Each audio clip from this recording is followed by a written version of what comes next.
A neighbor sent me a video. My wife's boyfriend was beating my son while she stood there laughing. He shouted, "Your dad's too weak to help. Call him, let him hear you cry. He's 1,000 miles away." My son sobbed into the phone, and I said calmly, "Son, Daddy's on his way with friends."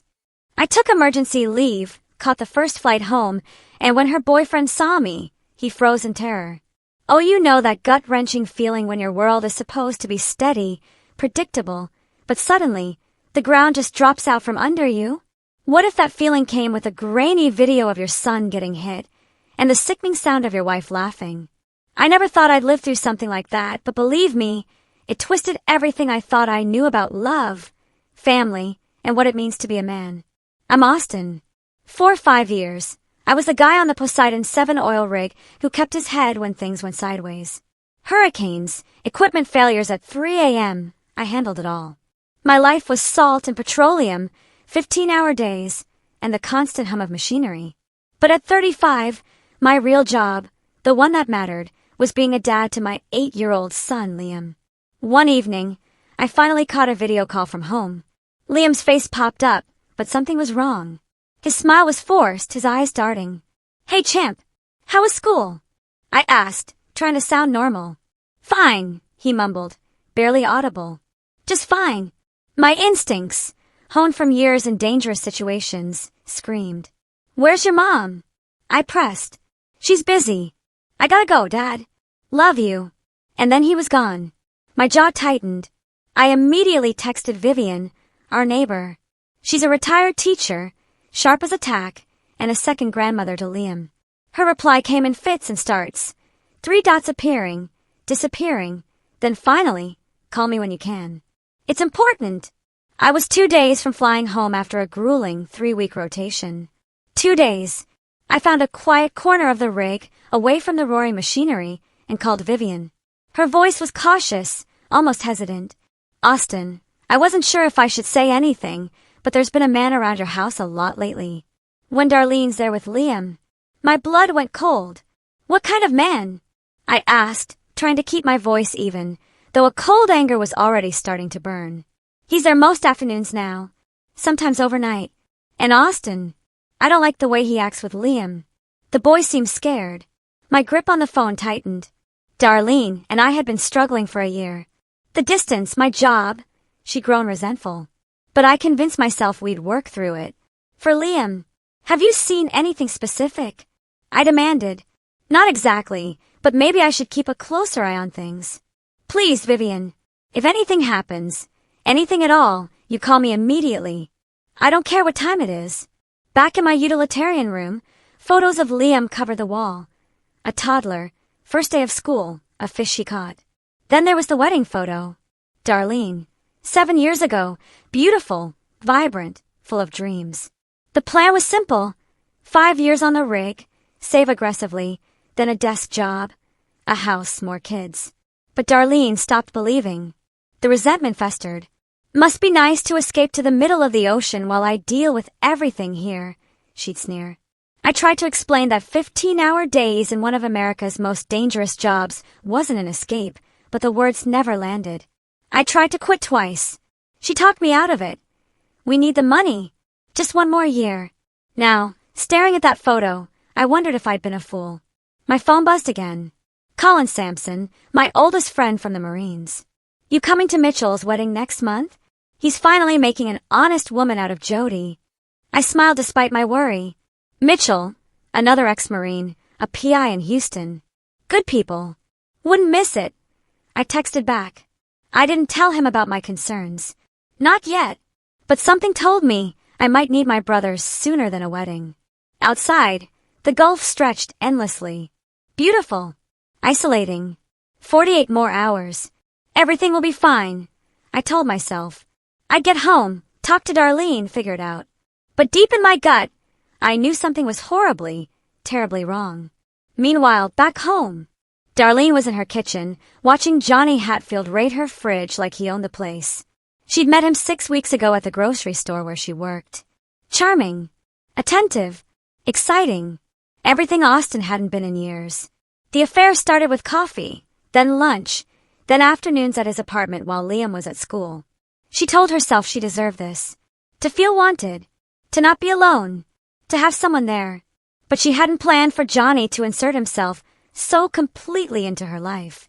He picked Liam up from school, came over for dinner, started staying overnight even when Austin was just a week from coming home. Liam's being a little brat again, Johnny grumbled, cracking a beer. Kid needs to learn some respect. A flicker of unease went through Darlene. Liam had been different. Quieter.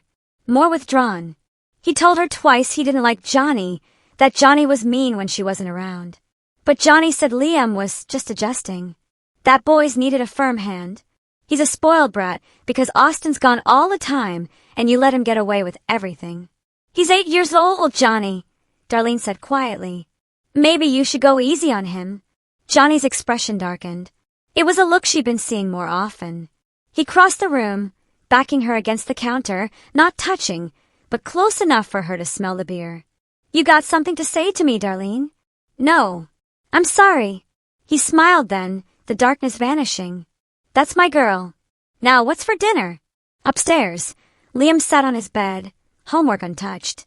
He heard their voices, Mom's soft and pleading, Johnny's loud and demanding. He missed his dad with an ache that made his chest hurt. He tried to tell his mom about Johnny grabbing his arm, shoving him into a wall. But Mom always had an excuse. He's just being playful. You probably misunderstood. For more days until Dad came home. He counted them like a prisoner. 2 days later, the incident. I was in a safety briefing when my phone vibrated. Unknown number. I almost ignored it, but something made me open it. It was a video file from Vivian Hancock. My blood went cold as I watched. The footage, taken from Vivian's second-floor window, looked down into my backyard. Liam was there, holding a baseball. And a man I didn't recognize, Johnny.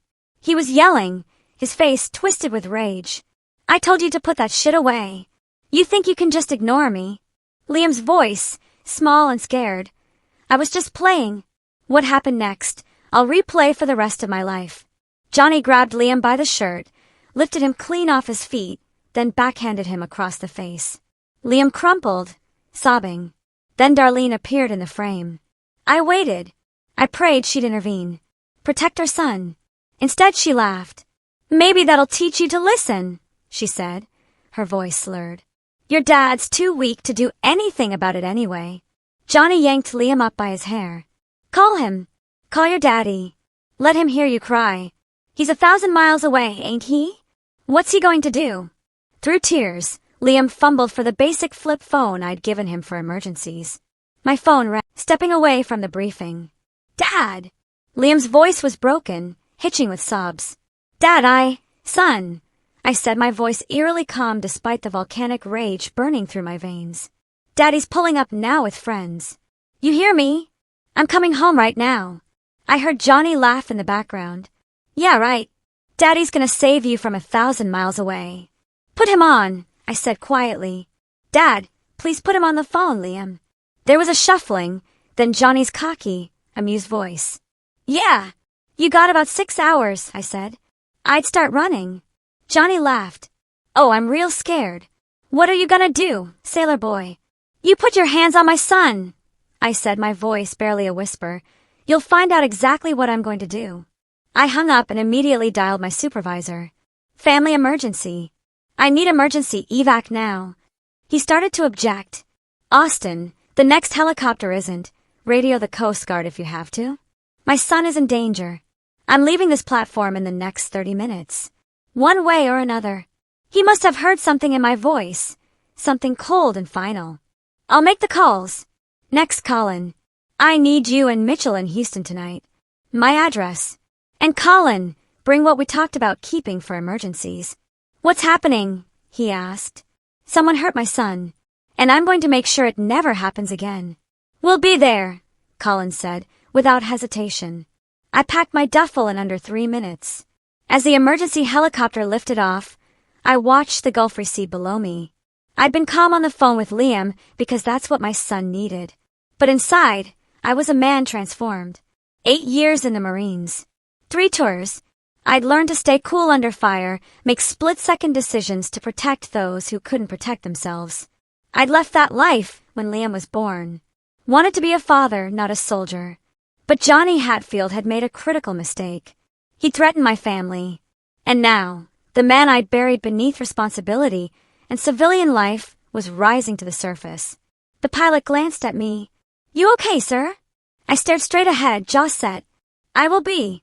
The charter flight from the Gulf Coast to Houston took 3 hours. I spent every minute planning.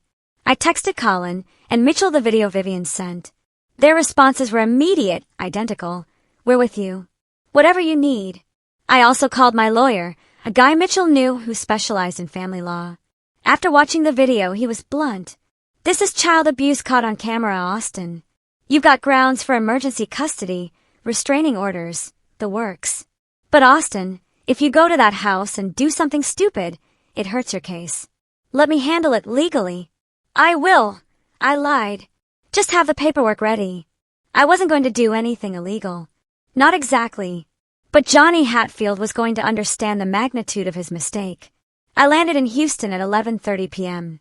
Colin and Mitchell were waiting. Colin, still built like a linebacker, had parlayed his military police experience into a successful private security business. Mitchell, leaner, quieter, but no less dangerous, knew how to dig up dirt. They embraced me like brothers. "I ran Johnny Hatfield through my databases," Mitchell said as we climbed into Colin's truck. "Guy's a piece of work. 2 prior domestic violence arrests. 1 conviction that got pled down to 6 months for aggravated assault. Beat up his girlfriend's brother. Works as a freelance mechanic, but his income doesn't match his spending. I'm guessing he's dealing or running scams on the side." "Any warrants?" I asked. "Not active, but he missed a court date for a traffic violation last month. It's minor, but it's something." "What's the plan?" Colin asked, pulling onto the highway. I stared out at the dark Houston suburbs. "We show up, get Liam somewhere safe. Then we have a conversation with Johnny about consequences." "And Darlene?" Mitchell asked carefully. My knuckles went white.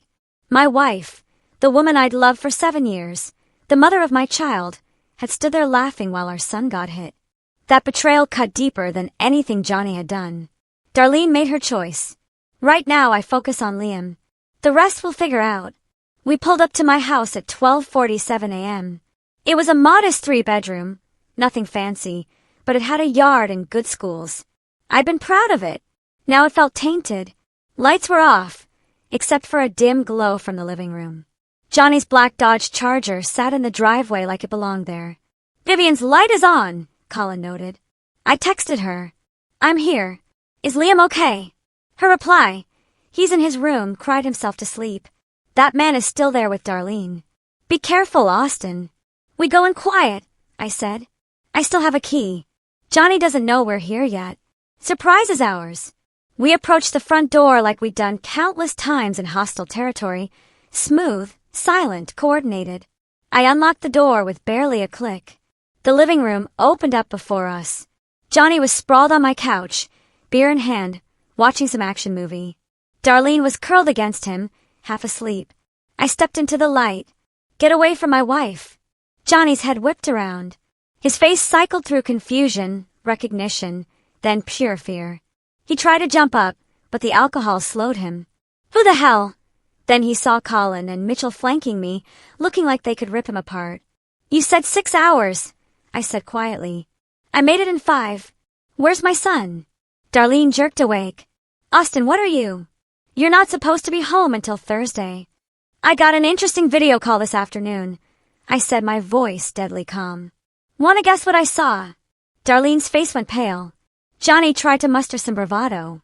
"Look, man, this is between me and Darlene. You need to leave." Colin let out a humorless laugh. "You need to leave? That's funny." I called up the stairs. "Liam, it's Dad. Come down here, champ." Feet thundered. Liam appeared, rubbing his eyes, confused. Then he saw me. He launched himself down the remaining steps. I caught him, holding him tight. He was crying, but differently now. Relief. Joy. Safety. "You came. You really came." "I'll always come," I whispered. "Always." I pulled back, looking at his face. The bruise was livid, already turning purple. My jaw clenched so tight I heard my teeth grind.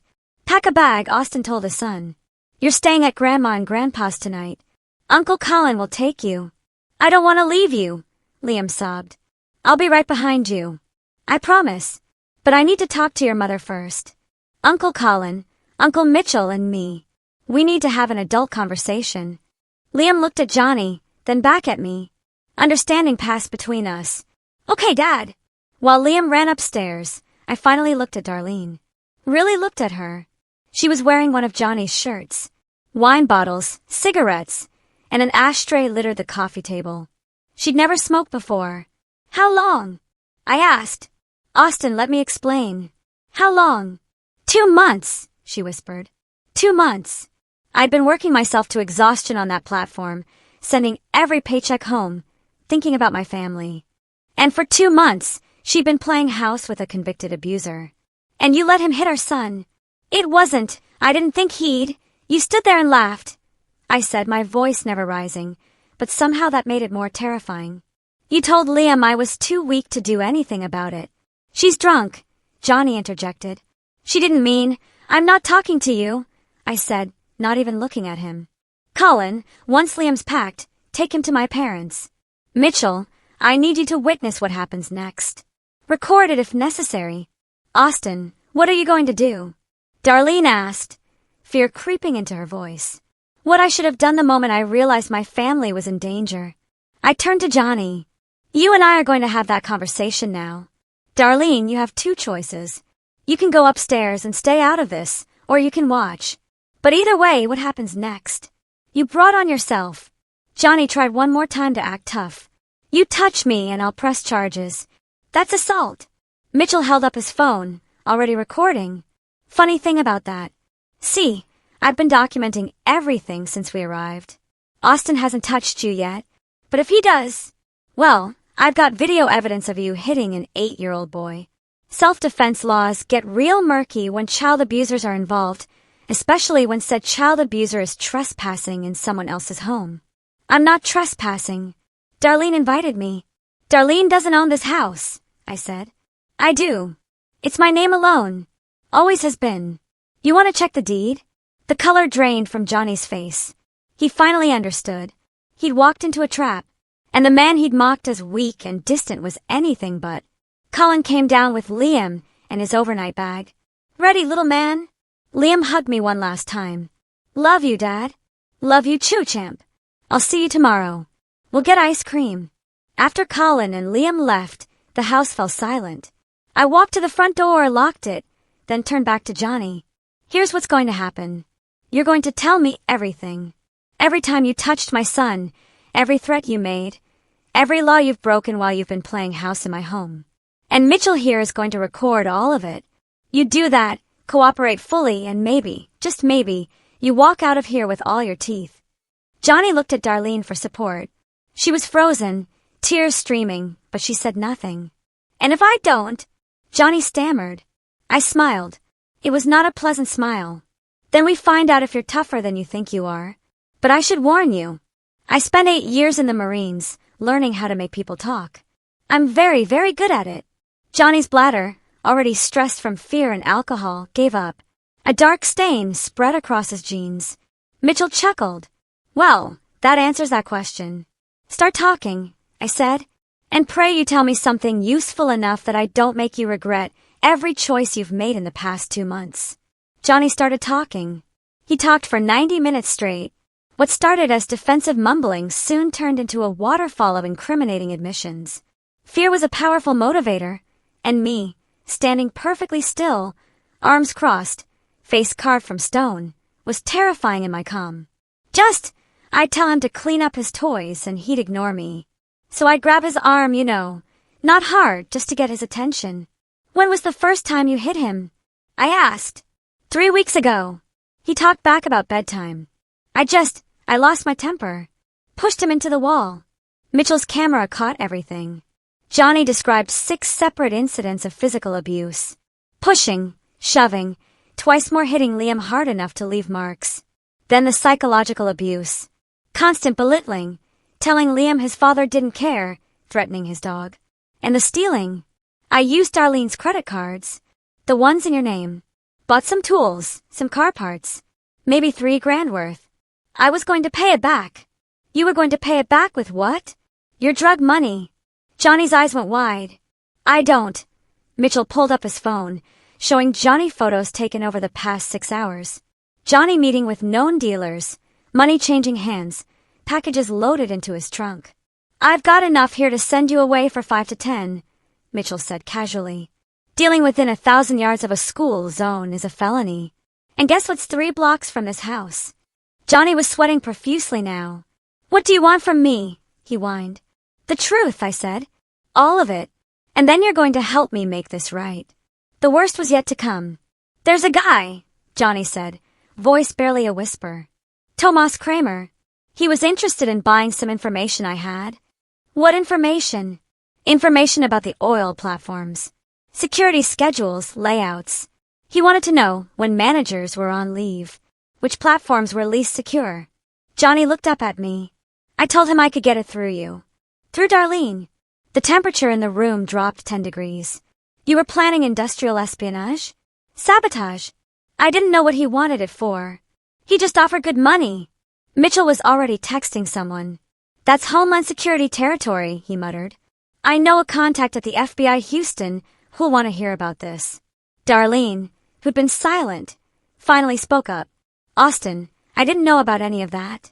I swear. The drugs, the stealing, the other stuff, I didn't know. But you knew he was hurting Liam, I said, my eyes meeting hers for the first time since this whole nightmare began. And you did nothing. I thought he was just being firm, setting boundaries. You were never here and I needed help. Stop. My voice cracked like a whip. Don't you dare make this about me being gone. I was working to provide for this family. You could have called me anytime. Instead, you brought a monster into our home and let him terrorize our son. Darlene crumpled, sliding down the wall, sobbing. I pulled out my phone and dialed. Officer Ramirez, this is Austin Cahill on Maple Street. I need to report multiple crimes. Child abuse, credit card fraud, drug dealing, and possible terrorist intelligence gathering.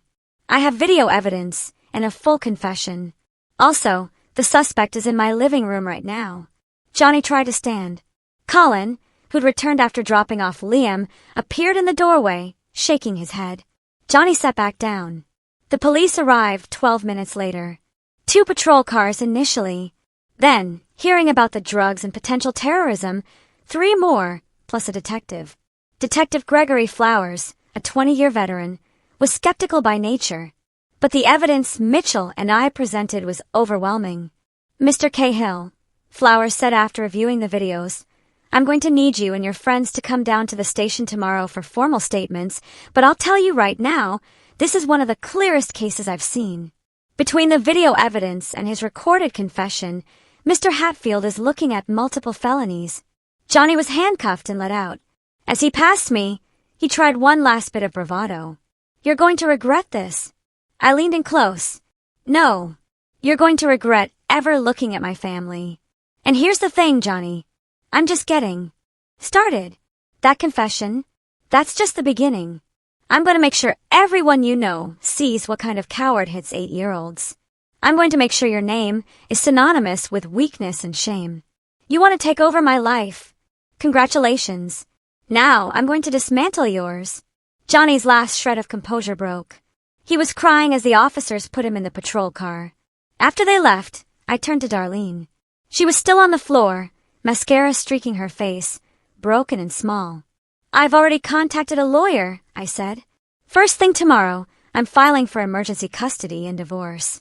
You'll get supervised visitation if, and only if, you complete substance abuse counseling and parenting classes. You'll also be investigated for child endangerment. Austin, please. 7 years, she sobbed.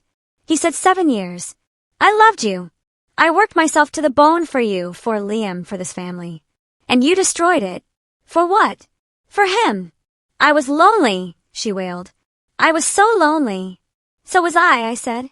The difference is I stayed faithful. I stayed committed. I kept my vows. I headed for the door. I'll be at my parents' house. Don't contact me directly. All communication goes through lawyers now. What about my stuff? Mitchell will supervise you packing tomorrow. You have until Friday to remove your belongings. After that, the locks change. As I walked out into the pre-dawn darkness, Colin and Mitchell flanking me, I felt something I hadn't expected. Not triumph, emptiness. I'd won the first battle, but the war was far from over. And Liam, my brave, scared little boy, would carry these scars for a long, long time. You did good in there, Colin said as we drove toward my parents' house. Kept your head, got everything documented. Johnny's going away, Mitchell added. Between the abuse, the drugs, and that terrorism angle, he's looking at federal charges on top of state charges. Could be 20 years minimum. I stared out the window. It's not enough. Liam's going to have nightmares. Trust issues. He's going to wonder why his mother didn't protect him. So, we help him heal, Colin said simply. That's what fathers do. What brothers do. We help him heal. And we make damn sure nothing like this ever happens again. We pulled up to my parents' modest ranch house. My father, Peter, a retired firefighter, tough as nails at 68, stood on the porch. Liam's asleep in your old room, he said as I approached. Cried for about an hour, then exhausted himself. Your mother's with him. I hugged my father, something I hadn't done since I was a teenager. Thanks, Dad. That man who hurt my grandson, he in custody? He is. Good. Because I was about 5 minutes from going over there myself. We sat around his kitchen table, drinking strong coffee and talking strategy. My mother, Kathy, emerged from Liam's room around 4 a.m. He's sleeping peacefully now, she said, kissing my head. My brave boy. Both of you. I failed, Mom, I said quietly. I should have seen this coming. No, Kathy said firmly. You trusted your wife. That's not failure. That's love. She failed you both. But you're here now, and you're fighting for him. That's what matters. As the sun rose over Houston, I made a list: custody hearing, divorce proceedings, changing locks, reviewing finances, securing work credentials, talking to Liam's school and counselor. The list was daunting, but I'd managed offshore oil platforms in Category 3 hurricanes. I'd led Marines through combat zones. I could handle this. My phone buzzed. A text from Vivian Hancock. I've been documenting everything for weeks. Times, dates, photos.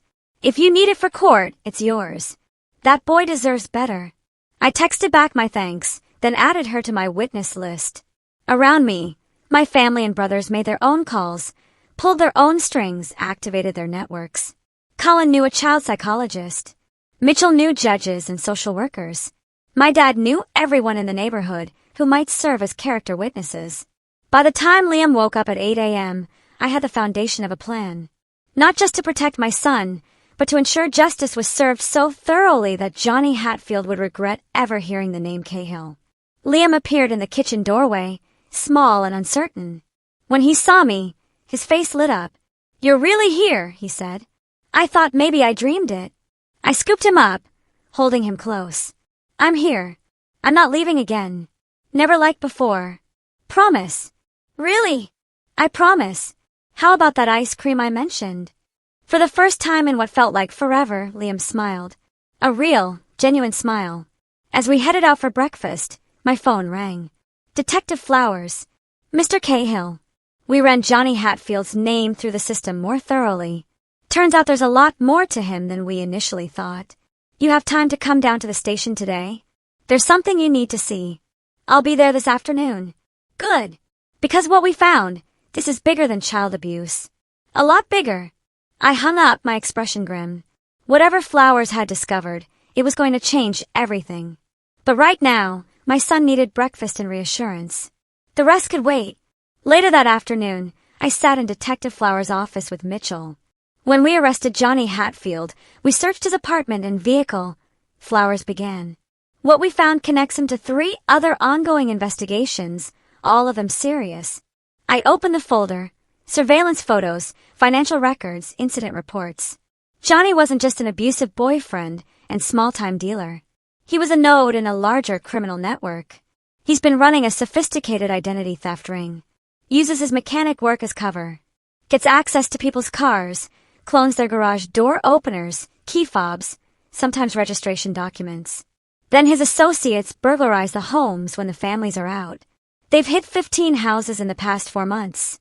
Jesus, Mitchell muttered. It gets worse. That guy he mentioned, Tomas Kramer, he's a person of interest in industrial espionage. Kramer works for a firm that's been trying to undercut American oil companies by stealing proprietary information. Johnny was trying to use his relationship with your wife to access your credentials, your work schedules, security protocols. My jaw clenched. He was using my family as an access point. Exactly. And when we picked up Kramer this morning, he mentioned something else. Johnny had been planning to escalate. There was talk of staging an accident for you. Something on the oil platform that would look natural, but clear you out of the picture permanently. The room went silent. Mitchell's face darkened. He was planning to kill Austin. We're still gathering evidence, but the communications we intercepted suggest yes. Get rid of the husband. Console the widow. Take over completely. Johnny had massive gambling debts. Over $60,000 owed to some very bad people. Your life insurance policy would have solved that problem. Ice ran through my veins. I'd spent 2 months worried about my marriage while Johnny Hatfield was literally planning my murder. What about Darlene? Was she involved? Flowers shook his head. From what we can tell, no. She was a victim, too, in her way.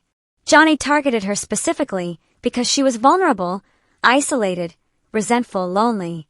Classic predator behavior. But she wasn't part of the criminal enterprise. That doesn't excuse what she did to Liam, I said flatly. No, it doesn't. Child Protective Services is opening an investigation. She'll face consequences. Flowers pulled out another document. Here's where it gets interesting for you. Several of Johnny's victims want to press civil charges beyond the criminal case. They're organizing a class action lawsuit. Your lawyer suggested you might want to join. Between the credit card fraud, the theft of your credentials, and the emotional damages to Liam, you've got grounds. Mitchell leaned forward. What's the criminal case looking like? Multiple felonies across state and federal jurisdiction, child abuse, drug trafficking, identity theft, credit card fraud, conspiracy to commit murder, and now industrial espionage.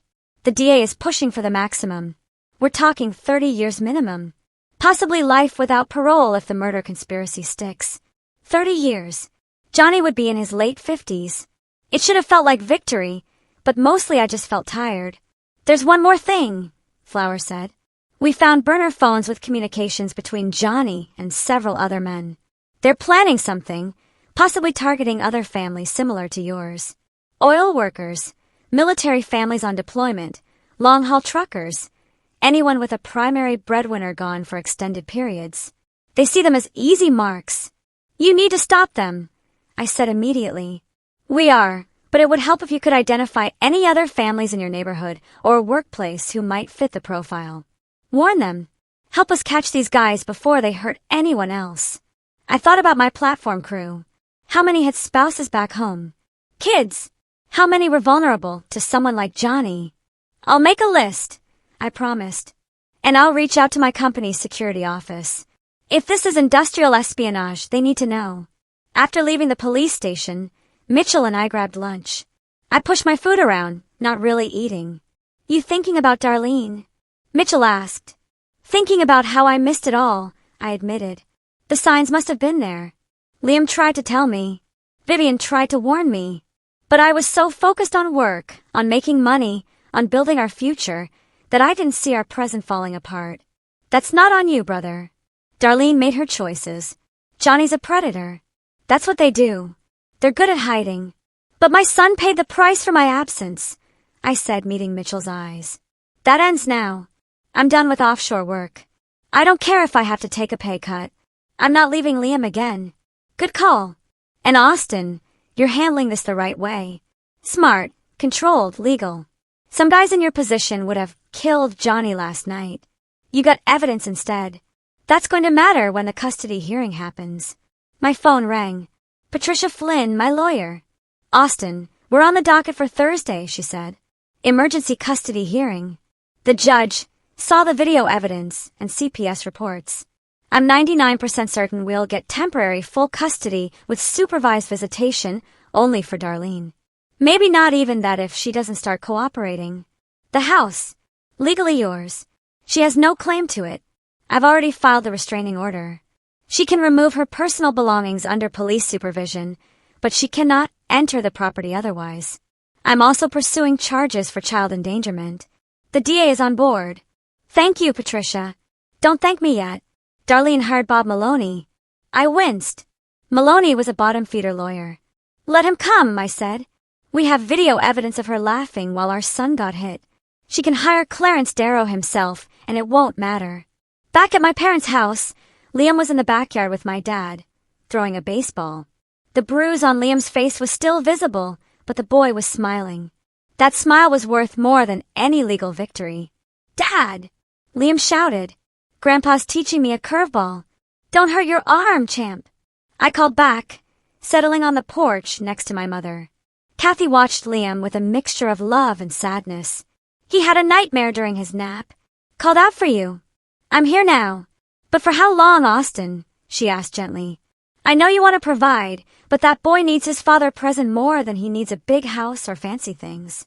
I know, Mom. I've already decided. I'm transferring to office work. It'll be less money, but I'll be home every night. Kathy squeezed my hand. Good. Because that little boy out there, he's your real treasure. Not oil, or money, or anything else. That evening, I received a call from someone unexpected. Jesus Singleton, my supervisor from the oil platform. Austin, I heard what happened. HR filled me in. First, I'm sorry. Second, your job is safe. Take all the time you need. Third, we're making changes. This industrial espionage thing has the whole company in an uproar. Security is being overhauled, and we're implementing new policies for family support. I appreciate that, Jesus, but I've made a decision. I'm coming off offshore rotation. I need to be home with my son. I figured you'd say that. I already talked to the Houston office. They need a safety compliance manager. Desk job, Monday through Friday. Good benefits. 20% pay cut from what you make now, but you're home every night. Interested? I felt a weight lift. Very interested. Good. You can start in 2 weeks. Use the time to get your family situation sorted. And Austin, you're one of the best managers I've ever worked with. Any company would be lucky to have you. After dinner, my dad grilled burgers. I tucked Liam into bed in my old childhood room. Dad! Liam asked sleepily. Are you going to leave again? Back to the ocean. Not like before, I promised. I'm going to work in an office here in Houston. I'll be home for dinner every night. Really? Really? I made a big mistake, buddy. I thought providing for you meant being away. But you need me here. So I'm staying. Liam hugged me tight. I love you, Dad. Love you too, champ. As Liam drifted off, I sat in the chair by his bed, watching him sleep. The peaceful expression on his face was something I hadn't seen in months. Tomorrow, there would be more battles. Lawyers, court hearings, difficult conversations. But tonight, my son was safe. And that's all that mattered. My phone buzzed with a text from Colin. Just got word. FBI picked up 3 more guys connected to Johnny's ring. You might have stopped something big. I replied, just protecting my family. But if we help protect others too, that's good. Before sleeping, I called Vivian Hancock. Thank you, I said simply, for watching out for Liam, for sending that video. You probably saved his life. That sweet boy deserved better than what he was getting, Vivian said. I'm just glad you came home when you did. Some men wouldn't have. Any man who wouldn't protect his child isn't much of a man. Well, if you need anything, meals, babysitting, someone to testify in court, you call me. I mean it. I smiled. Actually, there's one thing. When this is all over, Liam, and I would like to take you to dinner to thank you properly. I like that very much. As I finally laid down on my parents' couch, Liam had my old bedroom. I thought about the past 72 hours. I'd gone from a video call on an oil rig to dismantling a criminal enterprise. My marriage was over.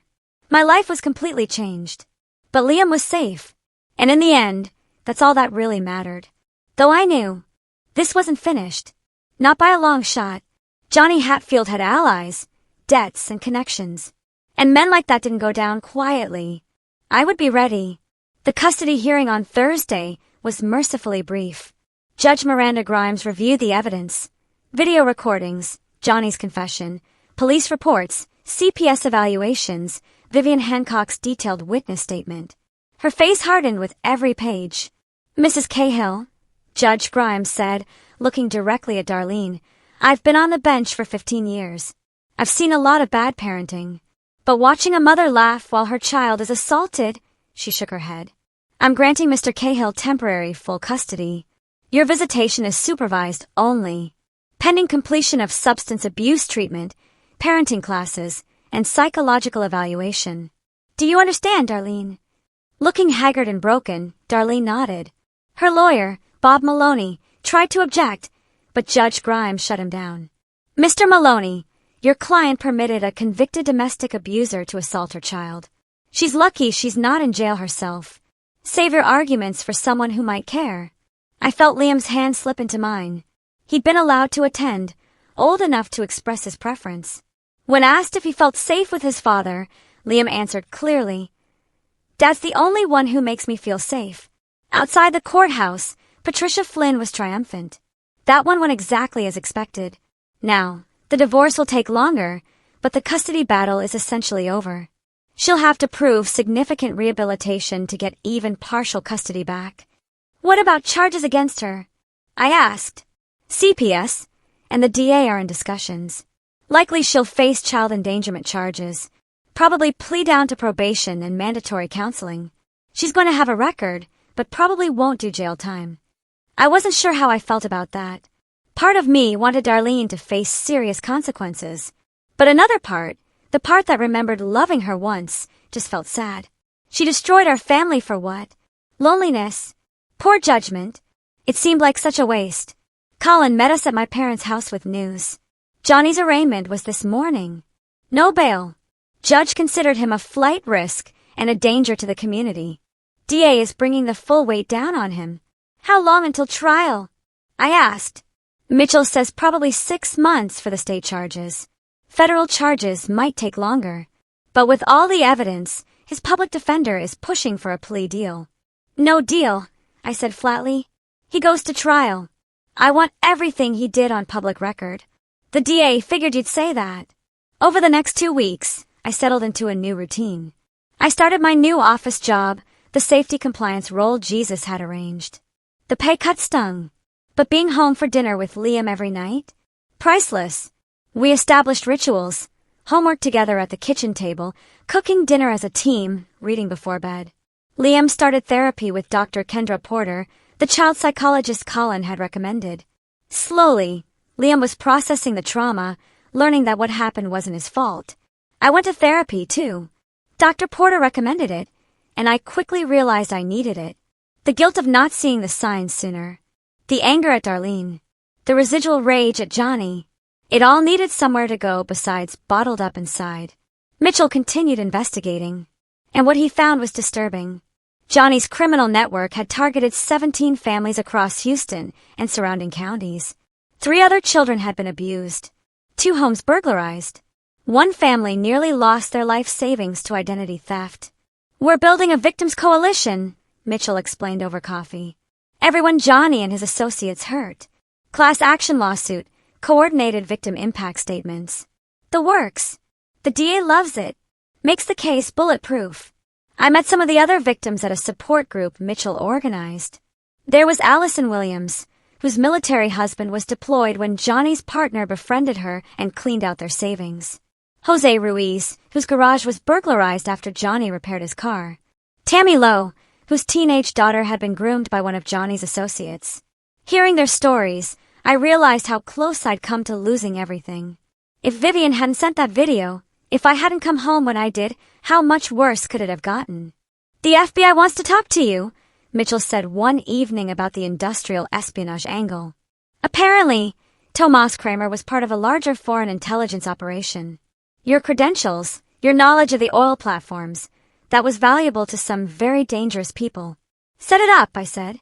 Whatever helps put these guys away. The FBI interview lasted 3 hours. I detailed everything I knew about platform security, what information Johnny might have access through Darlene, what vulnerabilities existed. The agents, serious men and women who didn't smile much, assured me that security protocols were being updated across the industry. Mr. Cahill, one agent said, If you hadn't come home when you did, if you hadn't documented everything so thoroughly, we might never have uncovered this network. You did good work. I just protected my family, I replied. Sometimes, that's enough to change everything. 6 weeks after the initial arrest, Johnny Hatfield's legal team approached the DA with a plea deal. Guilty plea on all state charges in exchange for concurrent sentencing and testimony against Tomas Kramer and the larger network. The DA called me. It's your call. With your testimony, we'd win at trial anyway, but the plea deal guarantees 25 years. With his record, he won't get parole. And his testimony could take down bigger fish. I thought about it. A trial would mean Liam testifying, reliving everything. It would mean months of delays, continued stress, constant reminders of the worst period of our lives. What does Liam's therapist say? I asked. Dr. Porter thinks avoiding trial would be better for Liam's recovery, less re-traumatization. Then take the deal. But I want to give a victim impact statement, and I want to be there when he's sentenced. Done. The sentencing hearing was scheduled for a Monday morning in November. I took the day off. My parents watched Liam. No need for the boy to be there. But Colin and Mitchell accompanied me, along with several other victims. Johnny Hatfield looked different. Prison had stripped away his swagger. He was thinner, paler, his eyes downcast. When he entered the courtroom in shackles, he didn't even look up at the gallery. One by one, victims gave their statements. Allison Williams described how her marriage nearly fell apart. Jose Ruiz talked about no longer trusting anyone. Tammy Lowe described her daughter's nightmares. Then it was my turn. I stood, walking to the podium. I had notes, but I didn't need them. Your Honor, my name is Austin Cahill. Johnny Hatfield assaulted my 8-year-old son. He manipulated my wife. He tried to steal my identity, my career, possibly my life. But more than that, he stole my son's sense of safety. Liam now has nightmares. He has anxiety. He struggles to trust anyone outside our immediate family. I'm a father. My job is to protect my child. And I failed because I trusted that my home was safe, that the woman I married would put our son first, that no one could hurt us there. Johnny Hatfield proved me wrong in the worst possible way. But here's what he didn't count on. Families are stronger than predators. Love is stronger than manipulation. And justice, when it finally comes, is patient and thorough. I don't want revenge. I want my son to heal. I want other families to be safe. And I want Johnny Hatfield to spend a very long time thinking about the lives he destroyed, the children he hurt, and the fact that all of it, was for nothing. He gained nothing, lost everything. And that's exactly what he deserves. I returned to my seat. Judge Grimes reviewed the plea agreement, the evidence, and the sentencing guidelines. Mr. Hatfield, she said, I've rarely seen such a complete pattern of predatory behavior. You targeted vulnerable families. You abused children. You stole. You dealt drugs. You conspired with foreign agents. The plea agreement before me calls for 25 years. I'm accepting it with the following conditions. No parole eligibility for 20 years. Upon release, you will be registered as a child abuser, restricted from contact with minors, and under supervised probation for life. You will also pay restitution totaling $187,000 to your victims. She leaned forward. And Mr. Hatfield, if you ever come near any of these families again, I will personally ensure you spend the rest of your natural life in prison. Do you understand? Johnny's voice was barely a whisper. Yes, Your Honor. 25 years in state prison, concurrent with federal charges. A bailiff removed him. As Johnny was led away, he glanced once at me. There was no defiance left, no tough guy posturing, just defeat. Outside the courthouse, I felt a weight lift. It wasn't closure. There was still the divorce to finalize, years of Liam's healing ahead, the ongoing task of rebuilding our lives. But this chapter was done.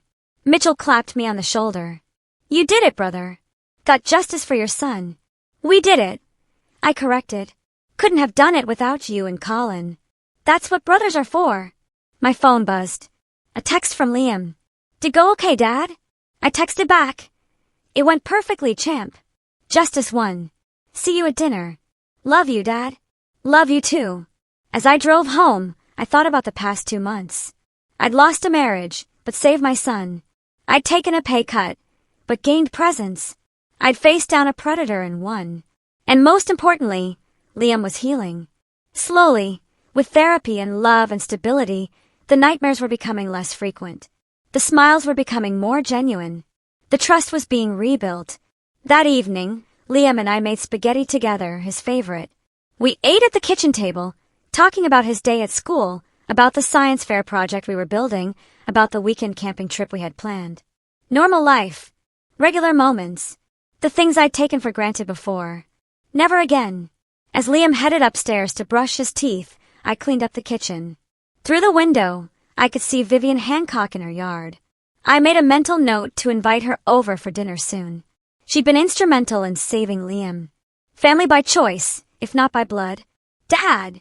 Liam called from upstairs. Can we read 2 chapters tonight? Sure, champ. I headed upstairs, my heart full. The battle was won. The predator was caged. And most importantly, my son was safe, healing, and loved.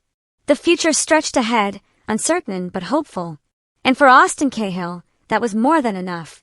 6 months later, spring arrived in Houston with its typical humidity and late afternoon thunderstorms. I stood in the backyard of our house. I kept the place after the divorce finalized, refinanced to remove Darlene's name completely, watching Liam play catch with Colin's teenage son. The bruise on Liam's face was long gone. So was the haunted look in his eyes. He was laughing now, genuinely and often.